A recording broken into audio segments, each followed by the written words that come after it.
Galera, beleza? Como é que vocês estão? Meus amigos, o vídeo de hoje, como sempre, tem muita coisa pra gente comentar e só assunto polêmico. A começar com anistia. Hugo Mota travou o meio de campo e a turma da direita já começou a se movimentar e tem umas reações bem interessantes mesmo. Bem interessante mesmo, estou assim, surpreso positivamente. Depois, vamos falar sobre ele. Jair Messias Bolsonaro teve uma piora no seu quadro. Vai que foi por conta, né, da oficial de justiça que foi lá intimá-lo. E ao longo do dia de ontem saíram alguns textos aí na imprensa da turma que não está preocupada com o estado de saúde de Bolsonaro, mas no erro causado por essa ação totalmente impensada, que podia esperar alguns dias, que não ia mudar absolutamente nada, mas eles precisavam, né, fazer uma demonstração de força e desumanidade. Aí vamos falar sobre isso, tem muita coisa. Falar sobre o Collor também, rapidinho no final. O Collor aí já tá preso, eu só notícia de hoje cedo. Depois vamos falar do seu Dilma, ainda sobre o escândalo do INSS. Falar algumas coisas, né, que estão girando ao redor disso daí. Falar sobre a turma da Globo News, quem foi lá ontem, né? O Edinho Silva foi bater o ponto, é curioso falar sobre isso. E vai nos conectar à quarta e última parte. Eleições. Mas não vai falar só de 2026 não, fala também sobre o momento atual. A Globo chamou seu parceiro, né, de todos os momentos, Felipe Nunes, presidente da Quest, uma entrevista aí bem curiosa. Ele tem uns pontos bons, que vale a pena realmente a gente pensar sobre eles. Então algumas teses bem interessantes mesmo. E aí também o Carlos Siqueira, que era o presidente, né, tá deixando de ser o presidente do PSB, vai dar lugar pro namorado da Tabata, deu entrevista também e anda meio chateado com o Lula. Então vamos olhar aí como é que estão as confusões. Enfim, vamos correr, que é pra ter que comentar sobre tudo e vejam só. Aquela notícia que acho que não surpreende ninguém. Na verdade, eu nem sei se eu concordo 100% com essa linha aqui, sabe? Talvez o Lula seja muito mais um porta-voz do que o verdadeiro responsável por essa mudança de direcionamento. Hugo Mota decide não pautar requerimento de urgência da anistia. Decisão é feita um dia após o presidente da Câmara jantar com Lula. Jantou com Lula. O Lula com certeza falou, não paute. Mas, se essa pauta aqui fosse apenas incomodar o Lula, eu tenho pra mim que ela avançaria. Eu acho que o problema aqui é um pouquinho maior, vai um pouquinho além do simples incômodo ao Lula. Eu acho que o Lula deve ter relembrado, né, assim como os líderes, a reunião lá, né, esse grande evento, esse grande jantar. Só tinha a mais alta nata da política brasileira nesse jantar, né? Tu não acha que tinha alguém de direita nesse jantar. Então, como era um jantar, portas fechadas, só a turma do Centrão e o Lula, eles devem ter discutido, né? Olha, rapaz, o pessoal que manda nesse país não acha que a anistia é algo bom. Amanhã, quando chegar lá na reunião de líderes, trabalhem, porque não é que vocês vão me incomodar, né? O Lula falando, vocês não vão me incomodar, eu não mando em nada. Agora tem uma galera aí que tem a caneta na mão, vocês aí, né, políticos, muitas vezes com vários processos. Os processos de vocês podem começar a andar, a depender de como vocês se posicionarem. Eu acho que foi muito mais nesse tom. Não acho que o Lula tenha essa força hoje para conseguir fazer um pedido desse e o pessoal fala, não, beleza, não vamos avançar com a anistia porque o Lula pediu. Enfim, independente disso, qualquer coisa. Aí teve a reunião de líderes ontem, que é quando o Hugo Mota falou que ia levar o assunto para decidir se a maioria ou não dos líderes, né, acha que o assunto deveria ser prioridade, e eles acharam que não. Todos os partidos, com exceção do PL e do Partido Novo, foram favoráveis a postergar, pautar o requerimento de urgência da anistia. Enfim, Mota convence partidos, contraria PL de Bolsonaro e não vai pautar a urgência da anistia. A maioria dos partidos se manifestou contra acelerar a tramitação, com exceção do PL e do Novo. O posicionamento ocorre após Mota costurar com os partidos de esquerda e de centro. Bom, todos os partidos do Brasil, né? Porque o PL e o Novo estão um pouco mais à direita, mas também não é direita, assim, né? Aquele jeito. Diante disso daqui, que é que eu penso, né? Eu acho que o que poderia ajudar nesse momento de pressão são algumas pessoas-chave que têm força se posicionarem para cobrar os seus partidos. Vamos citar alguns nomes que ninguém vai ficar com raiva. Caiado. O Caiado não fez questão de dar algumas entrevistas, falando que foi um dos primeiros a falar e cobrar anistia. O Caiado quer ser presidente. O Caiado é um nome que, com certeza, Se ele estivesse entrando em campo para reclamar do posicionamento do União Brasil, eu tenho certeza que isso faria uma pressão positiva. Reclamando no bom sentido, pedindo ponderação, colocando os holofotes, colocando uma pressão do bem. Não precisa chamar de traidor nem nada. Você pega o PP, Ciro Nogueira, entra aí uma defesa ou outra de algum banco aí, que ele está sempre defendendo algum banco, ele pode tentar aí também colocar uma pressãozinha no seu partido. Mas acho que o Ciro Nogueira, ele está muito ocupado com os bancos, né? Tem muita coisa acontecendo recentemente. Você pega os republicanos, do Marquinhos Censura, uma pressão positiva do Tarcísio, não precisa chegar lá, romper com o Marcos Pereira, brigar, mas falar, poxa, é importante. Espera aí que o Marcos Pereira, enquanto presidente do partido, ele não é o líder da Câmara, né? Mas enquanto presidente do partido, né? Pense, avalie o que está acontecendo. Ratinho Júnior, a mesma coisa, uma pressão positiva. Falar nominalmente o nome do Brito, quem lidera o PSD na Câmara. Você pega toda a FPA, a maior bancada que só serve para fazer lobby para fazendeiro milionário. Fazendeiro milionário. Se você for pobre, a FPA nem liga para você. A FPA tá aí, cadê o Lupion que preside a FPA? Olha alguma coisa, Lupion. É nessas horas que vocês veem que ninguém aparece. Ninguém aparece. Na hora do seu voto, e na hora de te pedir compreensão para aumentar imposto, eles são os primeiros a aparecerem. Mas na hora de realmente entrar em campo, toda essa turma desaparece. Mas vamos lá. Eu não acho que isso aqui é a postura de um democrata. Ainda mais que um deputado, ele é eleito, né, para ouvir o povo. A ASFAV, que é a Associação das Famílias, que vem sofrendo aí com seus entes queridos, vítimas aí de tudo que está acontecendo, que é um absurdo. Várias as condenações que estão acontecendo, talvez todas. Após ser cobrado para que paute o pele da anistia, algum mota bloqueou o perfil do Instagram da Associação dos Familiares e Vítimas do 8 de Janeiro, o ASFAV.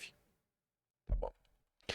Aí nesse processo, além de convencer os líderes, né, a adiarem, essa notícia saiu no dia de ontem. Porque isso aqui foi uma movimentação que vai um pouco além. O presidente do Podemos retira apoio à anistia.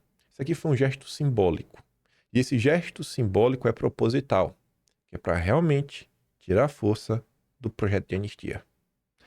A deputada Renata Abreu, presidente nacional do Podemos, retirou a assinatura do projeto de anistia. O gesto tem valor simbólico.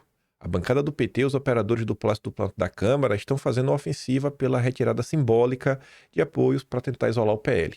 Ela falou, não, assinei, mas não quero assinar mais, para passar uma ideia que se o Sóstenes tentasse hoje, mais uma vez, recolher as assinaturas, ele não iria conseguir mais das 257. Então não faz sentido você pautar a anistia. Eu não vou pegar no pé do Podemos. Eu nem vou pegar do pé do Podemos, porque da última vez que eu fiz um pedido para alguém interceder, já vieram chorar no meu colo. Mas tá aí, né? Notícia que saiu. Se aí tivesse saído alguma notícia de outro partido, de outro líder partidário, outro presidente de partido que também pediu a retirada do apoio, eu também teria comentado, né? Então tá aí. Turma dos princípios. Espero que a turma dos princípios e valores também cobre o Podemos. Mas vamos lá. O PL anunciou que vai fazer uma obstrução total até a anistia ser pautada. Bom, o que é que isso significa? Em termos bem práticos, assim, e o bem óbvio é que todos os temas que forem colocados aí em plenário e votação, a turma vota contra, vai fazer gosto ruim, vai tentar atrapalhar, fazer galhofa, se jogar no chão. Isso é suficiente para parar o Brasil? Não é. Então, sabe, não seja um emocionado que vai ficar reclamando, sem pé nem cabeça, da turma que está tentando fazer alguma coisa. A turma vai tentar obstruir, mas eles não são maioria. O PL não é 257 votos, que se fosse, barrava qualquer coisa. Na verdade, se fosse, tinha eleito o presidente da Câmara. O PL são 100. Se apresentar algo que seja de interesse do PT e do Centrão, obviamente o PL, né, vai... Assim, se eles estiverem concordando, o PL e o Centrão, por mais que o PL faça obstrução, a pauta vai avançar. E eu nem sei de coração se o PL vai obstruir tudo a 100%, porque a depender do projeto, vou dizer um em específico, imposto de renda. O PT não é bobo, o Centrão, idem. A turma vai começar a obstruir. As chances são grandes deles tentarem avançar com a questão do imposto de renda. Aí tu imagina, explica para a população brasileira que o PL obstruiu o imposto de renda por conta da anistia. Tenta explicar. Como é que isso vai ser usado ao longo da campanha? Olha, o PL lá jogou contra o imposto de renda, então isso aí acaba meio que se virando. O pessoal vai realmente obstruir tudo que dá para obstruir. Pautas assim que realmente, assim, obviamente vai ter um determinado limite. Que limite é esse? Na minha concepção, o limite para você não ficar brigando com o povo, ficar dando murro em ponta de faca. Mas beleza, mantém isso na cabeça. Não para por aí a obstrução. Falamos do óbvio, da primeira camada, o que todo mundo espera, que é a questão da votação. Só que tem uma parte mais interessante, parte muito mais interessante. E é uma pressão que eu acho que pode surtir algum tipo de efeito. Se não surtir um determinado tipo de efeito, pode surtir outro efeito ao longo aí desse ano e de 2026, que pode causar, né, um possível ganho eleitoral para a turma do PL. Ou pelo menos um prejuízo para a turma do Centrão e da esquerda. Greve de fome e monopólio de emendas. Emendas, a palavra-chave que faz o Centrão temer, que está ligada a dinheiro. O roteiro do PL para pressionar Mota sobre a anistia. Vou conversar com o presidente Hugo Mota para sentir o tamanho da efemeridade que ele está passando. Vamos aplicar a dose exata para remediar essa questão, nem mais e nem menos, disse o Sóstenes Pabella Megali. O Sóstenes afirmou que a maior pressão sobre Hugo Mota é exercida pelo Supremo, que é contra a anistia. Que é o que eu estava falando nisso. Eu não acho que é o Lula que tem essa força toda. O líder do PL afirmou que a obstrução de votações já foi iniciada pelo partido. É o pacote básico de uma obstrução, que tem a maior bancada da Câmara. Sóstenes disse que a próxima medida é pressionar diretamente Hugo Mota nas redes sociais. Outra estratégia que está no roteiro é seguir os passos do Glauber Braga e fazer uma greve de fome no plenário com familiares de presos pelo 8 de janeiro e cerca de 10 parlamentares. Sóstenes afirma que a medida mais extrema que pode ser adotada é o rompimento do acordo firmado pelo presidente da Câmara com líderes sobre a divisão das emendas de comissão da Casa. As emendas de comissão. O deputado disse que seria uma espécie de morfina para resolver o problema, referindo-se ao estágio final de pressão sobre Mota. Segundo o Sóstenes, o acordo prevê que as emendas de comissão sejam divididas da seguinte maneira, como é que é hoje. 30% do valor total que o colegiado tem ficam com o partido que comanda o colegiado e os 70% são distribuídos por Hugo Mota a outras siglas. Então ele tem um poder gigantesco, né? Todas as comissões, 70%. Se for preciso uma medida extrema, vamos desrespeitar esse acordo e passar a gerenciar 100% do valor das emendas das comissões que nós presidimos, dividindo o montante entre os deputados que votaram pela urgência da anistia. Afirmou Sóstenes à coluna, destacando que o PL tem direito a cerca de 6,5 bilhões em emendas de comissão, o que eu acho que não é pouco dinheiro. Diante do tamanho e da importância das comissões que o PL ocupa, o PL ficou com algumas comissões que têm bastante emendas. Esse episódio aqui, como já era esperado, e vocês também já deviam esperar, faz com aquela galera do... Olha lá, ó. Mas o Bolsonaro não falou para apoiar o Hugo Mota? Não. Hugo Mota já estava eleito. O que estava na mesa era ficar de bonzão. Eu não votei no Hugo Mota. E todas essas comissões e cargos agora estão com o PT e com o Centrão. É isso que ia acontecer. Ia ficar com comissão que não vai pra nada. Esses 6 bilhões e meio ia estar na mão do PT e do Centrão. Porque era uma vitória garantida. Foram mais de 440 votos. Mas tenta explicar. A turma não quer entender. A turma quer achar um culpado para suas frustrações e para continuar vendendo miséria a troco de like e engajamento. Mas tá aí. Até para fazer pressão, presidir comissões tem relevância. Vocês estão vendo aí inúmeros. Eu acho que uma cifra de 6 bilhões e meio, eu acho que ela é bem representativa.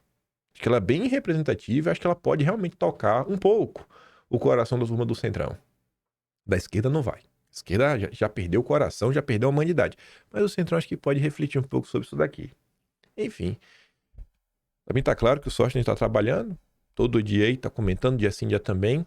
Espero que mais deputados aí também, né, se debrucem sobre esse assunto. Acho que é assunto prioridade zero para o Brasil, para essa coisa aí poder avançar da melhor maneira possível, até porque Quanto mais tempo leva para ser pautado pela Câmara, mais tempo vai demorar para entrar em plenário realmente, porque primeiro é a urgência que vai ser votada, depois é o projeto, depois vai para o Senado, depois o Lula vai vetar, e o Lula vai levar o tempo que for necessário para vetar, e depois ainda tem que ter a pressão para ter a sessão de Congresso, que tem um Câmara com Senado, para ter a derrubada do veto do Lula, para depois ainda ter que lidar, né, com o PT. O PT fazendo o quê? Judicializando. O PT vai judicializar, se não for o PT, vai ser o PSOL, o PSB, para o Supremo derrubar na canetada e começar um novo processo. Enfim. Então, quanto mais rápido isso aqui acontecer, melhor para todo mundo. Mas vamos lá. Pegando o gancho, na nossa linda democracia, falando aqui sobre Bolsonaro, hoje eu tô mais, sei lá, não sei se estou mais animado ou não. Hoje eu tô com mais energia, vamos falar assim, né? Esses últimos dias eu só fiquei tão puto que hoje eu falei, cara, eu me recuso a ficar pra baixo, porque o Brasil às vezes é desestimulante. Não dá pra ser assim, sabe? Não dá pra gente se deixar levar aí por qualquer coisa, só porque o Brasil muitas vezes, o Brasil surpreende de certa forma que simplesmente não dá. Mas enfim. Bolsonaro vai passar por novos exames após piora clínica, diz boletim médico. Eu comentava ontem, né? O burro, eu sou burro. Eu falei, eu não sou burro, né? Mas se alguém, pô, chega com um oficial de justiça no Brasil, normalmente nunca é nada bom, nada, a pressão sobe, bate um estresse, o cara fica nervoso. E, gente, convenhamos, não é porque a gente tá na direita nem nada, totalmente desnecessário. Até o argumento, ai, mas Bolsonaro fez uma live, tá de boa pra fazer live. Falou assim, ô, cidadão, vê só. Bolsonaro fez porque ele quis. Se o cara tá na UTI, cara, ele fez porque ele quis. Quantos pacientes aí o médico não manda fazer uma coisa ele faz outra? Meu avô, certa vez, foi fazer uma cirurgia no pé. Né? Tinha dado um problema na articulação, no ligamento. Ou ligamento, uma coisa assim. Teve que refazer. Aí botou um parafuso. Aí o médico falou, está proibido tudo de lata.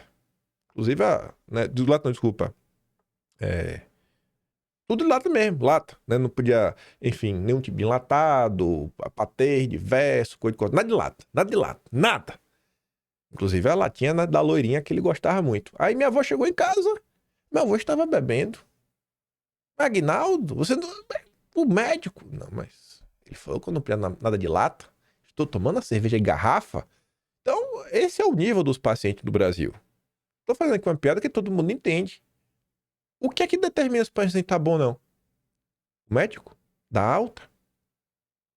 O médico dá alta? Sério mesmo, assim, parece mesmo que a situação de Bolsonaro é algo que ele está se escondendo no hospital? Será que todo mundo realmente duvida da barriga lá cortada, de cima até embaixo? Que com certeza até o presente momento ele deve estar tomando algum medicamento, né, meio sedativo, pra dor. Às vezes o cara não tá muito bem, até dá pra tomar decisões. Às vezes porque o próprio medicamento influencia nisso. Custava esperar uns 10 diazinhos, dava alta. Assim que o hospital falasse, ó, saiu da UTI, vai lá para ambulatório, para enfermaria, para o cara lugar pronto. Não, a turma tem que fazer uma demonstração de força. Ai. Aí o Adolfo Saxida, ex-ministro de Minas e Energia do governo Bolsonaro, e um dos pouquíssimos membros da chamada equipe econômica do governo Bolsonaro, que mesmo depois do governo Bolsonaro segue dando a cara a tapa, segue se posicionando, segue bem ativo, defendendo a pauta da anistia. Eu queria que os outros também tivessem esse comportamento. Eu queria. Para mim, o Adolfo é exemplo da equipe econômica e da turma que compôs a equipe econômica. Infelizmente, os outros não são assim. Mas ele comenta, uma linha foi cruzada aqui, se tentar intimar para apresentar defesa em 5 dias, quem está na UTI fere claramente o princípio da dignidade da pessoa humana. Pergunta honesta, como alguém na UTI, tomando antibióticos analgésicos, pode preparar sua defesa? Agora na posição da OAB sem NVB. Ah, mas Bolsonaro recebeu o irmão. O cara recebe no hospital, não tem o que fazer. Quantos pacientes loucos tem por aí? Espera lá. O bem de todo mundo, sabe? O Estado Democrático de Direito. Aí, o Brasil é aquele país, né? Que o cachorro mija no poste. Desculpa. Não, o poste mija no cachorro. Oficiais de Justiça repudiam divulgação sensacionalista de vídeo de intimação de Bolsonaro. Por que não repudiam a intimação? Estão preocupados com vídeo.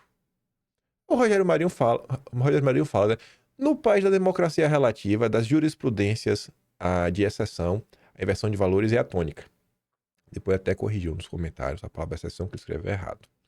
Aqueles que são perseguidos, que têm seus direitos ultrapassados e sua vida colocada em risco em função da potência e truculência de um sistema que não tolera dissidência e sufoca o livre-arbítrio, é difícil explicar aos mais jovens a diferença entre o certo e o errado, mas não há mal que dure para sempre.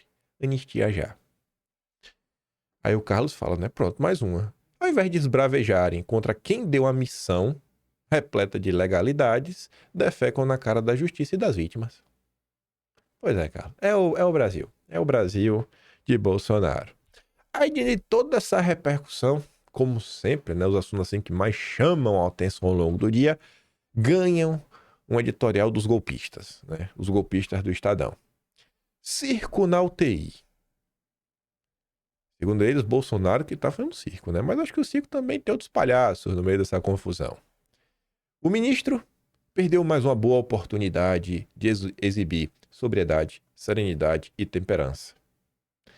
Incomodado com o fato de que o ex-presidente transformou em picadeiro político o quarto da UTI onde está internado após a cirurgia, o ministro do Supremo resolveu enviar um oficial de justiça para notificá-lo em pleno leito sobre a abertura da ação penal no caso de tentativa de golpe e intimá-lo a apresentar sua defesa. Foi suficiente para Bolsonaro dobrar a aposta na performance cênica. Durante 11 minutos, enquanto alguém diligentemente filmava a cena, o ex-presidente questionava o oficial de justiça, cobrando-lhe ciência de que está dentro de uma sala de UTI. Ele está errado? E ele está errado? Comparando a atuação da servidora, as pessoas que cumpriam ordens da Alemanha do bigode e provocando o seu algoz. Ele acha que me prendendo ou me tirando da vida pública acabou? Está tudo resolvido a questão do Brasil aqui? E não é assim. Como populista que é e com a proximidade cada vez maior do julgamento, Bolsonaro não hesita em aproveitar cada oportunidade para sustentar o seu vitimismo. Bolsonaro foi vítima de um golpe de Estado. Muita gente está comentando sobre isso. Apresentar-se como um perseguido político não é? De uma suposta ditadura do judiciário e montar um circo contínuo para eletrizar a militância.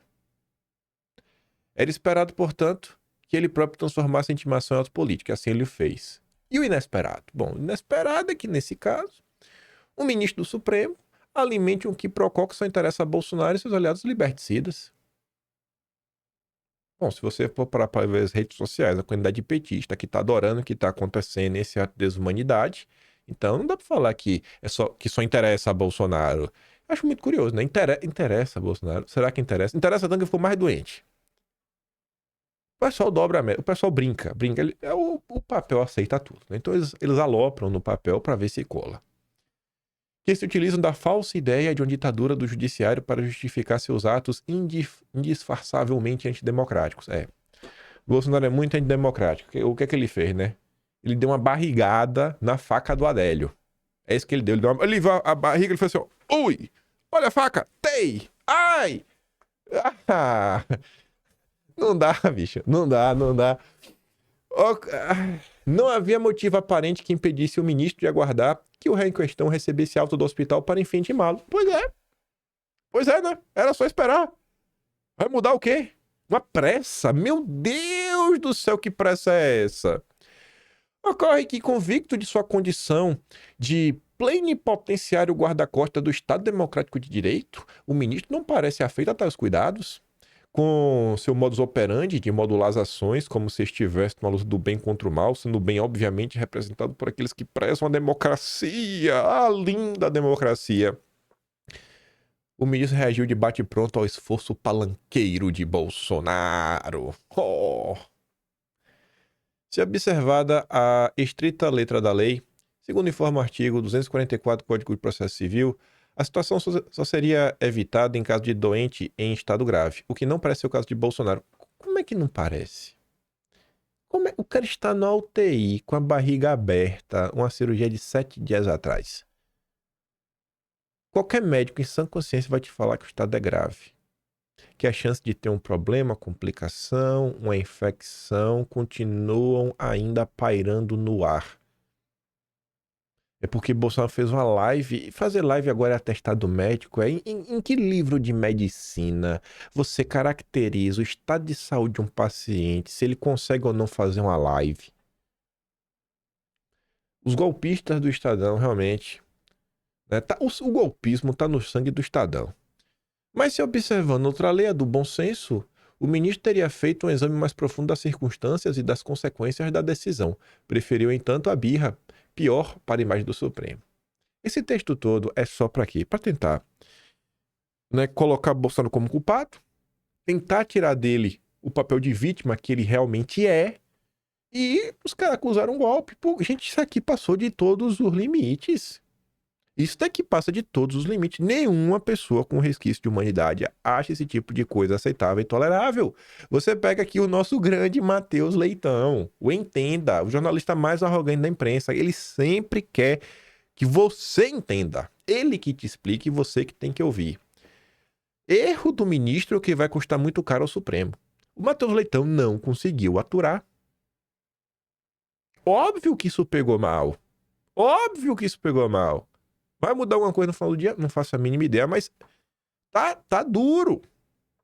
Eu espero que dê tempo da gente chegar na entrevista do Filipinho, da Quest, o instituto mais petista desse país. Eu nem sabia que a Quest realmente tinha sido contratada pela Globo.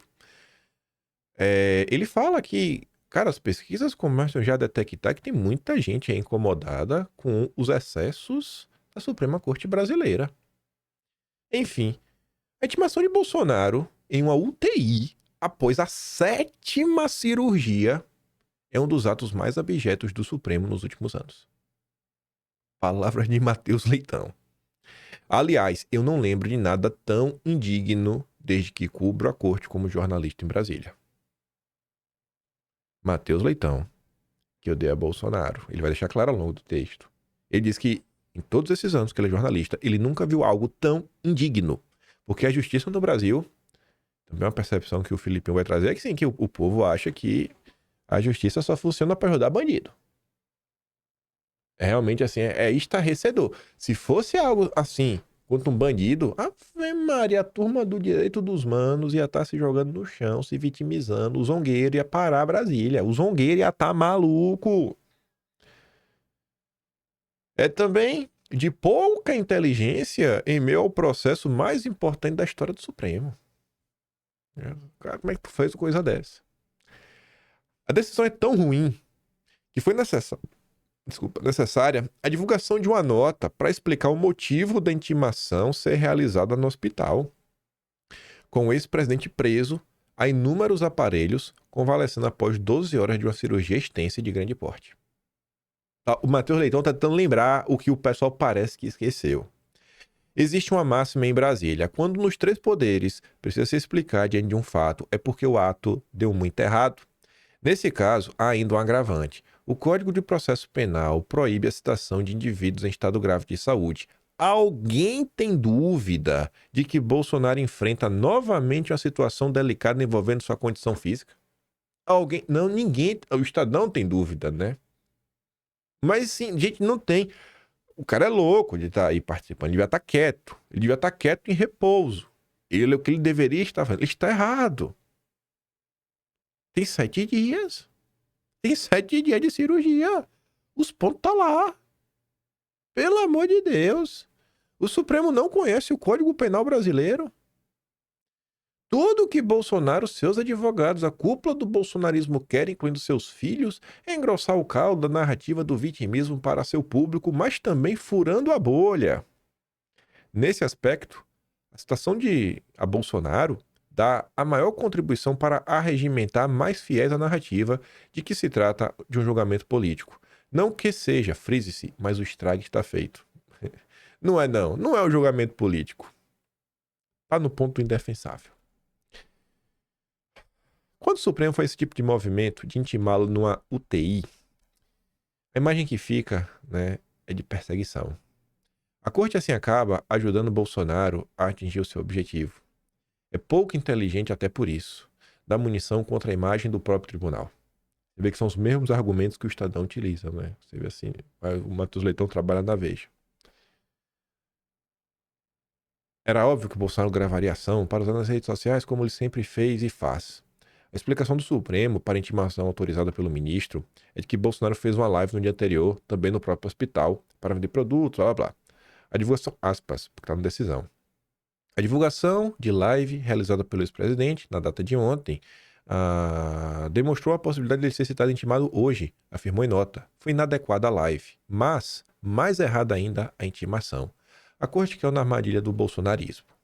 Qual é o problema de esperar que Bolsonaro esteja melhor? Talvez até em casa para receber a intimação. Isso vai atrasar o quê? 20, 30 dias do processo? Que seja. Mas evita a cena lamentável da oficial de justiça na UTI. Bolsonaro teve piora no quadro de saúde, com a pressão subindo fortemente no momento da intimação, algo divulgado pelo próprio hospital. O Matheus Leitão não está escrevendo isso para a direita utilizar e falar, porque ele sabe que a direita vai utilizar. O Matheus Leitão está escrevendo isso na minha cabeça, o seguinte, ó, ele sabe que ele vai ser lido, ele sabe que na hora que quem tem poder na mão fala, meu Deus do céu, é o filho da Miriam Leitão, a maior passapanista da história da TV brasileira. A mulher com o menor raciocínio, a nossa verdadeira porta-voz. Poxa, porque às vezes, quando tu recebe uma crítica da direita, pensa nos poderosos. A direita vai e critica. Ele fala, se os caras estão me criticando é porque eu tô certo. No dia que a direita bater palma pra mim é que eu tô errado. Eles estão em busca dos aplausos dos petistas. E os petistas estão batendo palma. Aí tem um petista, como o Matheus Leitão falando, irmão, vocês estão errados. Vocês estão errados. E ele não tá falando que tá errado pra ajudar a direita. Ele tá falando assim, vocês estão errados porque o que vocês estão fazendo tá dilapidando, né? Toda essa imagem que a imprensa ajudou a construir de que a democracia está sendo salva. Me ajuda a te ajudar. Pisa no acelerador. Pensa antes de agir. Um dos maiores erros da justiça no processo em que Lula respondeu no Lava Jato foi a pressa em condená-lo. Análises comparativas mostram que o atual presidente foi sentenciado a 8 meses quando normal eram 14. A correria processual nesse caso do golpe pode se transformar no grande ou maior trunfo do líder da extrema-direita brasileira e a culpa será do Supremo, o mesmo que corrigiu o erro contra Lula. Oh, meu Deus, ainda bem que corrigiu o erro de Lula. Aí muita gente ao longo do dia de ontem, muita gente mesmo. Ah, esqueci disso daqui, esqueci isso aqui, foi mal, me perdoa. Eu pensei que já ia falar do Collor já. Nem lembrava. Deputado do Parlamento Europeu propõe sanção ao ministro. Hora de agir. Mais um. Dominique. Sobrenome eu não sei pronunciar. Protocolou um projeto de resolução propondo sanções ao ministro nos países da União Europeia. O pedido de punição ocorre após o ministro do Supremo enviar uma oficial de justiça para intimar Bolsonaro no leito, né, da UTI no Hospital Distrito Federal Star. Acabei de ver o vídeo do presidente Bolsonaro no hospital visitado pela família, pelo oficial de justiça. Isso é inaceitável. Esse tipo de ação tomada pelo ministro da Suprema Corte é inaceitável. É por isso que decidi reagir. A União Europeia precisa tomar providências agora.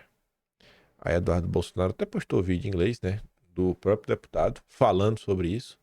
E o deputado compartilhou Eduardo falando aí. É hora de tomar algum tipo de ação. Tá aí. Vai cair pra dentro. É o que tá falando. E aí?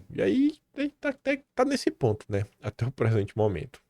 Ontem também teve uma revista The Times, a revista inglesa, compartilhou. Uma revista que acho que foi fundada em 1700 e quebrado. Tem que ter muito tempo. Eu acho que foi 1700 e quebrado. Compartilhou também o vídeo de Bolsonaro. Gente, isso aqui é porque a gente tá no Brasil. Né? Eu não tô no Brasil, mas a gente fala de Brasil. A gente tá acostumado com o Brasil. Então, pra quem tá no Brasil, olha pra isso. Ah, é um absurdo. Ah, mas tá no Brasil, né? É mais os absurdos que acontecem no Brasil todos os dias. Mas pra quem tá de fora, isso aqui é muito, mas muito fora da casinha. Muito. O povo ainda tem um pouco de sensibilidade dentro de si, né? Não tá totalmente assim corrompido pelo dia a dia do que acontece no país. Aí sim, muita gente em rede social começou a se questionar a decisão do final da noite de ontem, 9 da noite. O cara lá mandou o Collor ser preso, numa ação da Lava Jato. O pessoal falou, nossa, será que esse caso aí de Bolsonaro da intimação pegou tão mal que ele tomou uma decisão que é para ver se o pessoal começa a falar do Collor e esquece do Bolsonaro. Muita gente levantou essa tese. Muita gente mesmo. O André Marcília é uma dessas pessoas, né? Como você vê ali, ó. Para o Supremo sair do desconfortável holofote em que esteve o dia todo, em razão da intimação de Bolsonaro, vale até dar razão à Lava Jato. E a Etsuki comenta o seguinte, né? A Lava Jato é morta para Lula e seus comparsas. A Lava Jato é ressuscitada para Collor. Isso não se trata de uma defesa ao Collor. Acho que é fácil de entender o que ela está falando, né? Um país que desde setembro... Foi setembro ou foi outubro? Tô na dúvida do mês só. Setembro ou outubro de 2023, o ministro Dias Toffoli tomou aquela decisão, né? A primeira, mesmo assim, de grande impacto. Né?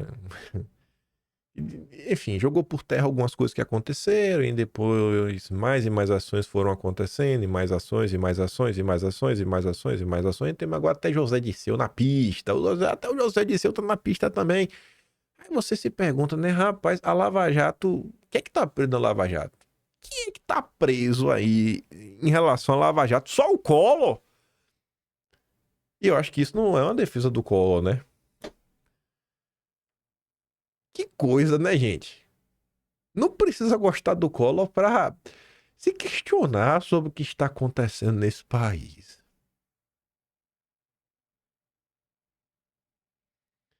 Fazer o quê, né?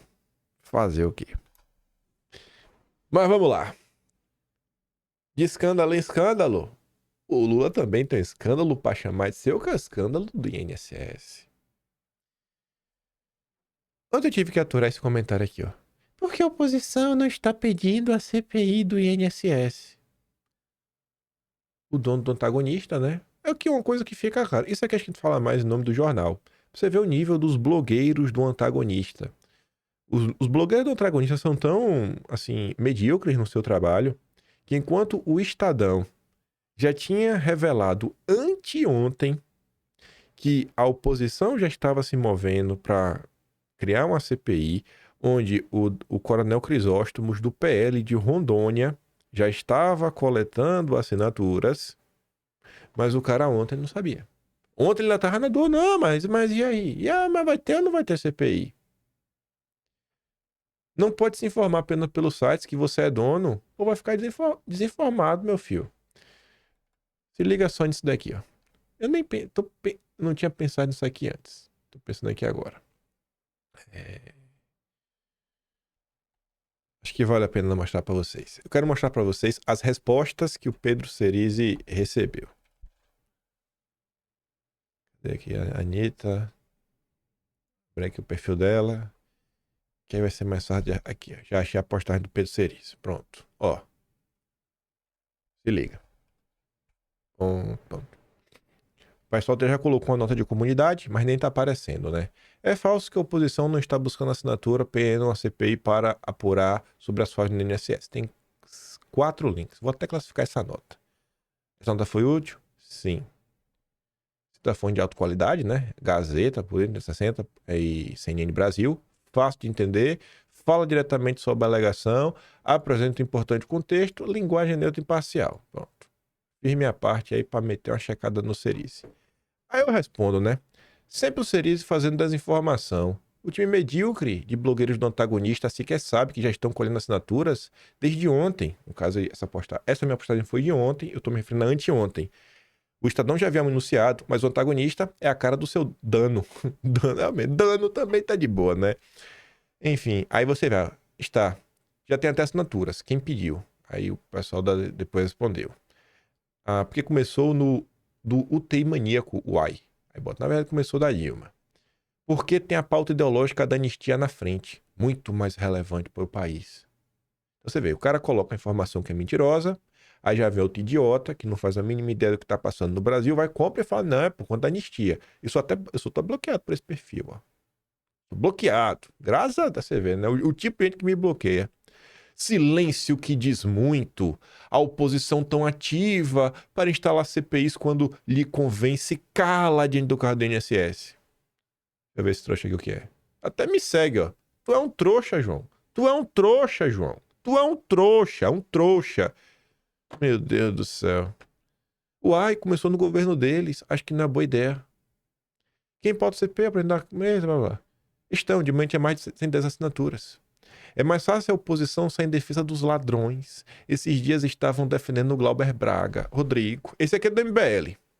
Esse aqui é do MBL. Certeza. Certeza. Esse rapaz aqui é ligado ao MBL, Renan Santos. Renan Santos. Porque se fizer a luz, todo mundo vai estar pelado. Ah, não entendi. Não exatamente o que o PL está tentando organizar hoje? Pois é, Matheus. Tu não entendeu? O Cerise é um desinformante. É um produtor de fake news em série. Cadê? Aí a Manu comenta, né? Você tá atrasado. Desde ontem o Estadão anunciou que já estão recolhendo assinatura. Pare de passar desinformação. Porque boa parte tá junto com o Estema. Porque teria começado... Enfim, né? Você vê que... Aí, ó. Que oposição? Que oposição? Fora bolsopetismo. Fora bolsopetismo. É uma loucura, viu? Ó, não, é esse aqui, ó. Aqui é lavajatista. O M do Sérgio Moro. Aí, ó. Falei que é lavajatista? Brasileira indignada com a corrupção e impunidade. Lavajatista! Esse povo também é biruleibe da cabeça, ó. Porque eles não são oposição. O PL é aliado do governo Lula. As coisas você tem que ler. As coisas que você tem que ler todo santo dia. Aí vamos voltar. Aí tá aí, né? Enfim. Vice-presidente de sindicato, alvo da Polícia Federal, irmão de Lula, exerce função política na entidade. E daí que o irmão de Lula exerce função política na entidade? Bom, boa pergunta. E daí? Não pergunta o que você não quer saber. E daí? Bom, investigado pela Polícia Federal, o sindicato de irmão de Lula teve boom de arrecadação. Ih!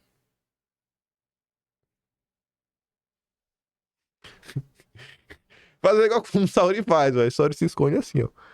E ela fica assim me olhando, ó. Ela fica me olhando esperando eu abrir a mão dela. E ela acha que ninguém tá vendo ela.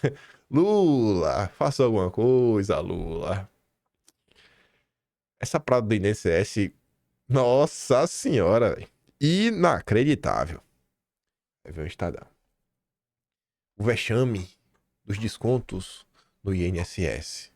Eu fiquei sentido que o Estadão escreveu um editorial sobre o tema e esqueceu de citar o irmão do Lula. Poxa, Estadão. Uma amostra da CGU com 1.300 beneficiários do INSS revelou que 97% deles não haviam dado consentimento para os descontos. Avá! Até assinaturas falsas foram forjadas para viabilizar os desvios. Avá! A imensa maioria não tinha conhecimento de que os valores eram descontados em folha ou acreditava que se tratava de procedimento obrigatório. Um monte de veinho, sabe? Gente aí que trabalhou a vida toda, que às vezes não tem, sabe, o tato com a tecnologia. Isso aqui é roubo de incapaz. Enquanto isso, as associações prosperavam. Em conjunto, as entidades investigadas arrecadaram quase 8 bilhões de reais desde 2016, dos quais 2,8 bilhões somente no ano passado. A maioria delas não tinha estrutura nem documentação para prestar os serviços que diziam oferecer. Pudera. O esquema alcançou 6 milhões de beneficiários. Uma das entidades investigadas, a Associação dos Aposentados Mutualistas para Benefícios Coletivos, arrecadou R$ 135. R$ 135 em 2021. Aí no ano seguinte, 14,9 milhões. Em 2023, 91 milhões! Só entre janeiro e março de 2024 arrecadou 71 milhões. Brabo. Brabo. Eu vou até twittar hoje. Sabe qual é a percepção que eu tenho às vezes, vendo um caso desse? Que os caras chegam assim um dia e falam, irmão, dá pra tomar um dinheiro aí do povo. Mas a gente vai ser preso. Mas como é que vai ser? Não, a gente vai. A gente rouba uns bilhões. Aí a gente dá um jeito aí de desaparecer, assim, gastar esse dinheiro, né, de uma forma que não tem o que fazer, não tem como ninguém tomar, dá aí pros conhecidos, bota o nome de laranja e tudo mais. Aí ele vai tomar uns 2 anos de cadeia. Ele toma uns 2 anos de cadeia, mas cada um bota uns 20 milhões no bolso. Eu acho que os caras roubam sabendo que vai ser preso.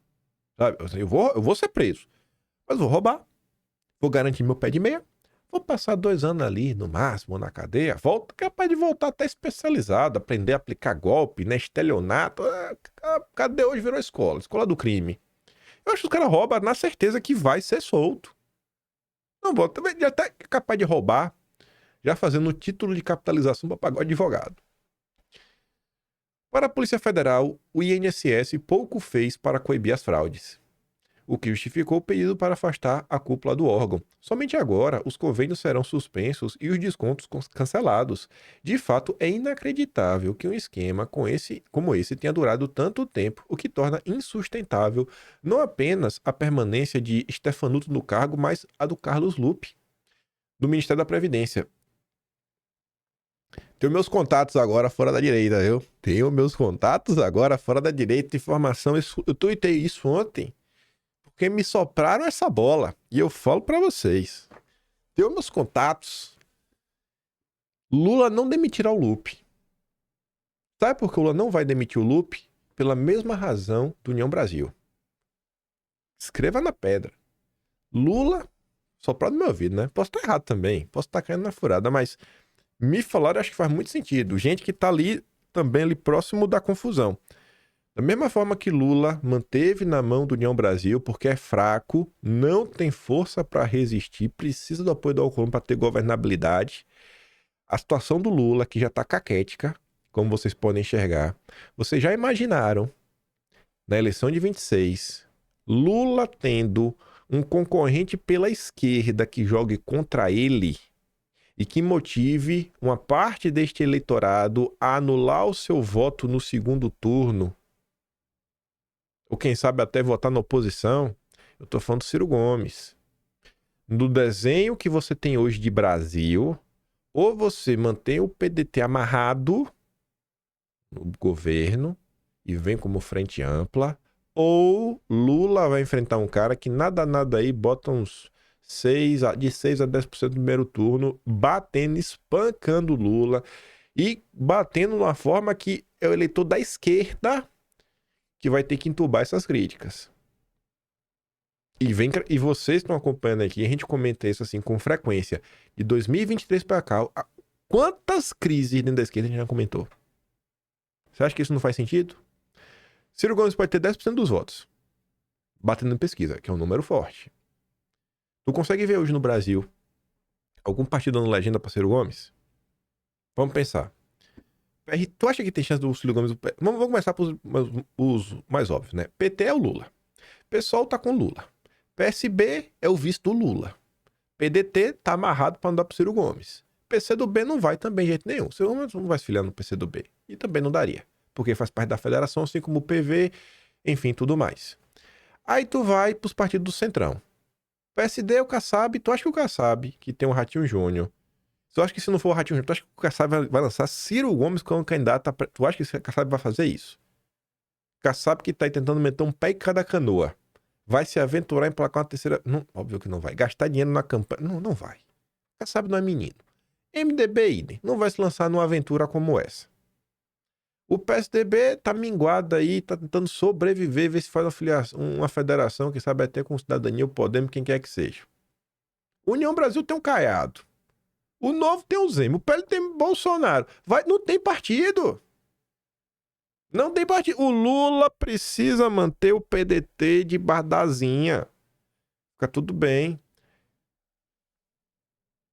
Vá olhar se o Lupe não tá em algum conselho que recebe aqueles jetons pra dar aquela incrementada no salário. Vai olhar. Vai. O Lupe pode aprontar. Não cairá. Não cairá. O PT precisa garantir que Lula chegue com a maior força possível na eleição de 26. Vai garantir. E eu não acho que o Ciro Gomes será candidato em 2026. Eu não acho mesmo. Ele vai fazer a crítica dele, mas não vai ser como candidato. Não vai participar de debate, não vai aparecer na TV. Vamos ver 2026, se o Lupe não vai estar lá fazendo L. A bem da verdade, seu nome jamais deveria ter sido cogitado para a pasta. Não é a primeira vez que o Lupe se enrola em casos de corrupção. Em 2011, ele era ministro do Trabalho e foi demitido pela Dilma por recomendação da Comissão de Ética Pública. À época, servidores subordinados a ele na pasta foram acusados de extorquir entidades para regularizar sua situação junto ao Ministério e de autorizar a criação de sindicatos fantasmas que não representavam categorias de trabalhadores. Com a eleição de Lula, Lupe foi reabilitado e voltou a frequentar a esplanada dos ministérios, desta vez na Previdência Social. Na sua função, tentou reduzir a força do juro do empréstimo consignado, aposentados e pensionistas, temeu a subida da taxa básica de juros, tentou porcaria nenhuma. Negou a existência do astronômico déficit na Previdência Social, colocou em dúvida até mesmo as projeções do governo sobre as despesas com beneficiários, invariavelmente subestimadas. Só discurso. Na prática, não fez nada. É igual Lula. Eu vou trabalhar pelo pobre, toma imposto. Eu vou lutar contra o banqueiro, toma benesse, banqueiro. O que o Lula e Lupe falam não se escreve nem na areia. Nem até a areia dura mais tempo do que a fala do Lula e do Lupe. Até aí suas declarações eram quase anedóticas, mas na quarta-feira da semana passada, sem qualquer constrangimento, o Lupe assumiu a responsabilidade pela indicação de Stefanuto e ainda defendeu o aliado, que por sua vez só pediu demissão após que Lula determinou que deixasse o cargo, senão nem tinha sido demitido. Aí André Salles tá ali, mas que é Lupe? É um ministro em 2011! Nem meia série de investigações sobre irregularidades no governo Dilma disse que só sairia a bala e que duvidava que Dilma demitiria. Então Lupe é essa pessoa que se banca. Mesmo com a decisão de demitir o Stefanuto, ele ignorou e foi para a coletiva defender o aliado. Vamos ver. Vamos ver se o Lula vai demitir o Lupe. Eu duvido. Posso estar errado, mas eu duvido. Eu duvido que vá demitir o Lupe. Tanto que você vê, né? Fredinho Silva. A Globo.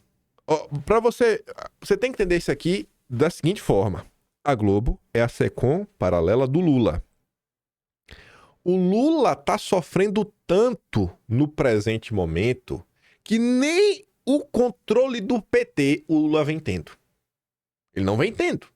Então ele tá tentando aí trazer, né, organizar ali o meio de campo para ter o candidato dele.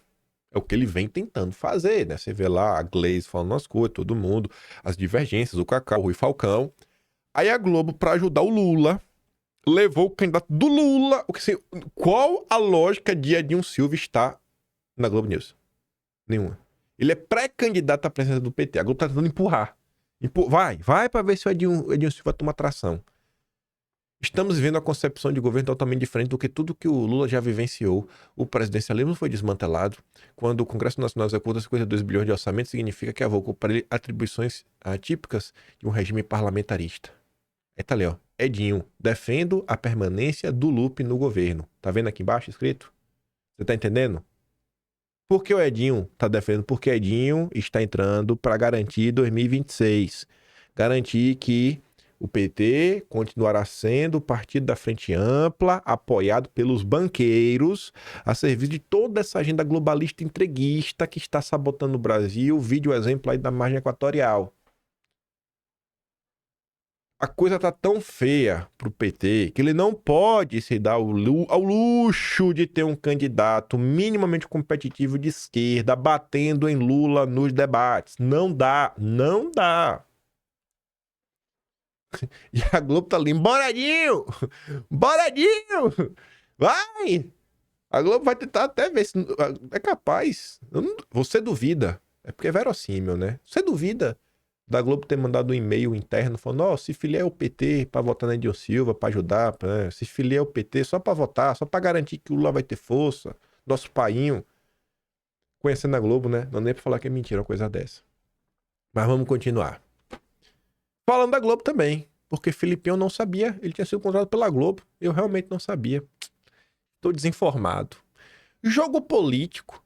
PT perderá entre os evangélicos em 2026 e só há 10% do eleitorado em disputa, disse o Filipinho da Quest. Ele tem uns pontos interessantes, uma longa entrevista. Aí, na introdução dessa entrevista, o rosto mais popular do Brasil quando o assunto é pesquisa eleitoral. Ele é realmente mais popular. É o único rosto que está o tempo todo batendo cartão na Globo. Não podia faltar na série da newsletter com os mais relevantes donos de institutos e estrategistas políticos do país. Filipinho é responsável pela Quest, a empresa que no ano passado foi contratada pela TV Globo para as pesquisas em 26 capitais das corridas municipais. Além disso, todo mês, em parceria com a Genial Investimentos, Filipinos e sua turma soltam os números sobre a popularidade do governo Lula. O senhor vem falando sobre o fim da gratidão do eleitor, que interpreto como uma crítica ao entendimento de que os governos sempre recuperarão popularidade com mais programas sociais e benefícios. E aí? Então não adianta mais apenas governar bem para a população, aprovar um político e se reeleger? O eleitor brasileiro chegou na adolescência. E um pai, por mais que esteja fazendo um bom trabalho, nem sempre agrada o filho nesta idade. É preciso convencê-lo de que este é o caminho certo. Esse adolescente está amadurecendo ainda, já testou tudo para a presidência em mais de 3 décadas, um governador bonito do Nordeste, professor da USP, parário pobre, primeira mulher, militar direita. Agora está mais... Tentou de tudo, né? É como se só tivesse isso de opção. Mais exigente, mais aborrecido. Tem até uma certa rebeldia em suas opiniões, nem sempre são coerentes e muito menos pertinentes. O que o governo precisa entender é: tudo o que ele faz não é mais do que uma simples obrigação para o eleitor. Essa pergunta, ela até seria dispensável, essa resposta seria dispensável se não fosse o complemento dela. Se não fosse o complemento. Na entrevista da semana passada, o ministro-chefe da SECOM, Sidônio, indicou discordar dessa tese e elencou uma série de projetos do governo para melhorar a aprovação do Lula. Nossas pesquisas mostram que 70% dos eleitores não têm medo de perder qualquer benefício social, independentemente do governo que estiver em curso. Foi Bolsonaro que contribuiu com isso. Essa mudança na percepção do povo, que amadureceu, chegou à adolescência na política, foi o Bolsonaro, né? Ao manter e aumentar o valor do Bolsa Família que ele tanto criticava. Fala aí, pobre.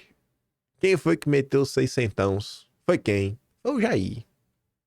Eu vivo de resultado. É fato concreto da realidade. E não é pra não, né? Eu falo, olha, gente, pra mim, na minha humilde opinião, o maior legado de Bolsonaro em todos esses anos é esse despertar da população. Eu não conheço muita gente, mas eu já pude conversar com pessoas de diferentes nacionalidades. Eu converso e eu não vejo nada similar ao Brasil. Eu não vejo nenhuma população ao redor do mundo onde tem uma parcela da população tão preocupada em acompanhar a política. Nem todo mundo são como vocês. Eu acho que vocês são meio doidos. Eu também sou meio doido. Às vezes a gente para ver esses assuntos que são um pouco mais densos, mais complexos.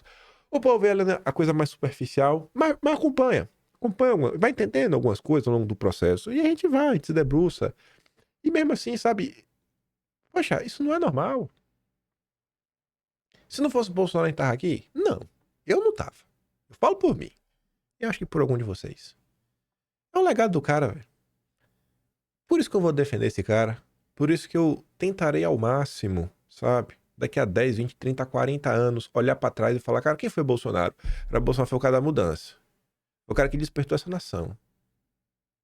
É o legado. A gente falou outro dia. É tipo Dom Pedro. Ela era mulherengo. Cara, isso não importa. Mulherengo, não. Qual o legado de Dom Pedro? Ter deixado um Brasil gigantesco e unido em torno de uma só bandeira pra gente. É isso. Há um desafio maior neste momento, convencer as pessoas de que o Brasil está no caminho certo. Quem que acredita nisso no governo Lula? Prometeram a frente ampla, mas o Planalto governa com o PT. Prometeram picanha e cerveja, mas o povo não consegue nem comer ovo direito. Há um vai e volta de decisões, como no caso das taxações das blusinhas e do Pix. Me dê um exemplo de algo que poderia funcionar para o Planalto virar o jogo da popularidade. Aí, ó as ideias. Podia fazer tipo uma mudança aí na equipe ministerial. Aí eu falei, mas mudar ministério vai trazer popularidade? Tem uma nova geração de esquerda que não está representada, por exemplo, a da Tabata Amaral. Ou seja, o Lula tem que romper ainda mais com o vínculo histórico da direita, desculpa, da esquerda, abraçar ainda mais a agenda globalista, porque é o que se tornou a esquerda no Brasil. Uma medida dessa daria refrescor no governo e faria com que aumentasse a possibilidade de conexão com o eleitor. Os dois institutos pensam de frente sobre 2026. Renato Meirelles, do Locomotiva, acha que Lula é favorito para vencer. Maurício Moura, ele acha que Lula, na verdade, é o favorito para perder. De que lado tu tá? Ele fala, rapaz, ó, minha opinião. Vai ser uma eleição muito acirrada. Mais uma vez, o petista versus o antipetista. E vai vencer quem tiver menor rejeição em um grupo de pessoas específico. Aqueles que votaram no Lula em 2022 e estão descontentes com o governo. São os liberais sociais. Pessoas que antes votavam no PSDB e foram com o PT apenas naquele ano. Estamos falando de apenas 10% do eleitorado em disputa, nada mais do que isso. E aqui eu acho que meio que ele tem um ponto. Meio que ele tem um ponto. E essa turma, eu não acho que elas... Você precisa apresentar, sabe, tudo que eles defendem. Você não precisa abraçar todas as pautas que essas pessoas defendem. Mas eu acho que você tem que minimamente apresentar para essa galera um motivo real para votar na direita. E não pode ser só o Lula. Não pode ser só o Lula. Tem que apresentar realmente assim, um motivo que minimamente faça sentido. Um projeto minimamente coeso. Para ele olhar e falar, cara, eu não suporto a extrema-direita, eu não suporto o bolsonarismo e tudo mais, mas eu vou votar porque o Lula não dá e pelo menos o pessoal aí não vai quebrar o país. E ter um plano aí para segurança pública bem claro. Por isso que eu digo, cara, um projeto de país é mais do que importante, é urgente começar a realmente ter um plano mais coeso. Mesmo com o Bolsonaro fora da urna, por estar inelegível, ou mesmo com a distância de Lula, o senhor mantém essa tese que o jogo está apenas nesse público? Sim. Enquanto Lula e Bolsonaro estiverem vivos, eles vão permanecer no jogo, mesmo sem ser candidatos. E o desenho será o mesmo. Os mais pobres de esquerda vão votar no petista, mais ricos de direita no antipetista. Outro exemplo, faça o que fizer, o PT vai perder entre os evangélicos. Esse público não está em disputa. São as bolhas. O jogo estará no chamado Swing Voters, de 4 lugares. Eleitores da cidade de São Paulo, que realmente mudam. Isso aí foi assim, perceptível em 2022. Salvador, Rio e o estado de Minas também. Basicamente, aí estão os tais 10%. Quem conquistar esse desiludido vencerá. Agora, neste momento, por mais que o governo esteja mais desaprovado que aprovado, esse eleitor está dizendo nas nossas pesquisas que não vai votar em ninguém. É urgente apresentar algo para essa galera se sentir representada, ver uma solução. Por isso que eu falo, não podemos ficar monotemáticos. O marqueteiro do Eduardo Paes deu uma cutucada nas suas pesquisas que tem mostrado que a violência, com a maior preocupação dos brasileiros, ao mesmo tempo que todos os governadores presidenciáveis citados acima seguem sendo bem avaliados. Não é uma contradição? E o Filipinho disse, cara, o problema não está no trabalho das polícias comandado pelos governadores. Elas são respeitadas e têm boa imagem diante do povo, assim como a igreja e o exército. O problema é a sensação geral que a polícia prende e a justiça solta. Por que prende? Por que alguém pensa isso, né? O eleitor entende cada vez mais que a violência se profissionalizou e que agora estamos tratando de uma questão nacional, que se resolve na elaboração de leis mais rígidas. Segurança será um grande tema na eleição de 26 e os candidatos serão cobrados por uma agenda mais dura. Além de segurança, que desafio Lula tem? Quero ressaltar outros 2 aspectos econômicos. A maior pejotização do trabalho, que gera perda de relevância dos sindicatos, das movimentações coletivas, beleza? E desconexão da economia do PIB com a economia real. O Filipinho está me assistindo. Filipinho está me assistindo. Eu digo que esses indicadores macroeconômicos não servem para medir a vida do povo. Você está me assistindo, viu, Filipinho? Cada vez mais ganham importância as pesquisas que captam o sentimento das pessoas sobre a economia do que propriamente os índices como IPCA, CAGED e outros que o governo comemora bons resultados. Esses indicadores macroeconômicos não dizem nada sobre a vida do povo.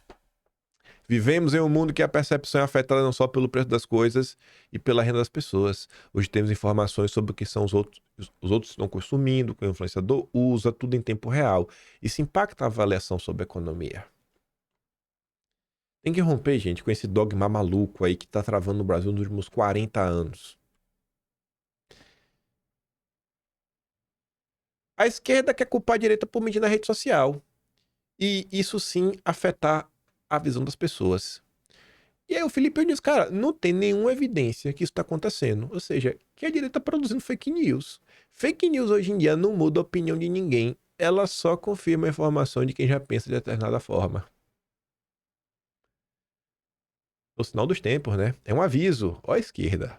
Para de ficar se auto-enganando, achando que o problema são as fake news. O problema são vocês. Vocês estão ultrapassados, chatos. Aí fala da anistia. Aí o Filipinho diz, olha, rapaz, a gente já pode ver a sociedade começando a enxergar alguns exageros no Supremo, né? Os nossos pesquisadores vêm notando isso. E aí tem mais umas coisas pra falar, mas eu não vou começar aqui, essa entrevista também é longa, do Siqueira lá pra turma da Globo. Mas tá aí, gente. Tá caótico, tá caótico. Mas veja no caos, né? Como, pega o exemplo de Bolsonaro, velho, do limão faça limonada. O oficial de justiça foi lá, se filma, se joga, ele tá mais do que certo. É isso aí, Bolsonaro. É por isso, é pra isso que eu te defendo. Tem que realmente surfar em cima de uma porcaria dessa, que é um absurdo. Temos que surfar no contraponto do Lula. O apagão de ideias do governo Lula. Tem que surfar aí, em cima, fazer a diferença, gente. Fazer a diferença aí em cima. O que o Lula não tem, que é um projeto, um direcionamento, a gente vai apresentar. Temos soluções reais para apresentar para o povo brasileiro, para a gente, sim, conseguir trazer algum tipo de mudança. E é isso. Fico por aqui. Não deixe a peteca cair. Sinto que tá muita gente na rede social meio desanimado esses dias. Acho que é uma coisa cósmica, né? Tá todo mundo. É o ciclo do universo. Piadas à parte. Sem chance, irmão. Sem chance pra tempo ruim, né? A gente trabalha todo dia. Sabe? Deixa de tristeza. E vamos que vamos. Eu meu trabalhinho, quiser dar um pouco mais, sempre digo também, passando no canal, tem um Antônio Valeu, tem um Patreon na descrição e tem um Atlas Brasileiro, onde vamos registrar tudo e muito mais. Volte amanhã e fica com aquele grande beijo, abraço, tamo juntos. Valeu, meus amigos. Fui!